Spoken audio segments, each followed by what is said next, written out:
खबर आपको देंगे कराची से, जहां लेन देन के तनाज़े पर रेंट ए कार मालिक के तशद्दुद से शहरी जाँ बहक हो गया है। पुलिस ने 2 मुल्जिमान को गिरफ्तार कर लिया है। क्या मामला है, तफसीलात जानेंगे डॉन न्यूज़ के नुमाइंदे मोहम्मद बिलाल खान से। बिलाल, बताएगा वाक़या कहाँ पेश आया है और पुलिस ने क्या कार्रवाई की है अब तक?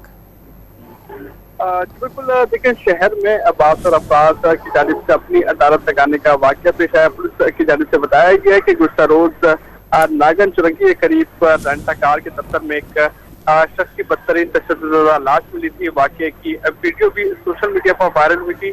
मुतअद्दिद अफराद एक शख्स पर तशद्दुद कर रहे थे, जबकि मुतासर शख्स को डंडों में और पैर से तशद्दुद किया जा रहा था। मुतासर शख्स को भरना करके उस पर डंडों से तशद्दुद किया गया। पुलिस हुकाम की जानिब से बताया गया कि मुल्जिमान तशद्दुद के बाद मुतासर शख्स को दफ्तर में बंद करके चले गए थे। मुतासर शख्स बंद दफ्तर में तशद्दुद से जामाक हुआ। मुतासर शख्स और बास अफराद में मुबैना तौर पर कोई लेन देन का मसला था। रेंट कार के मालिक ने तशद्दुद से एक शहरी की जान ले ली। तफसीलात बता रहे थे बिलाल खान, बहुत शुक्रिया आपका।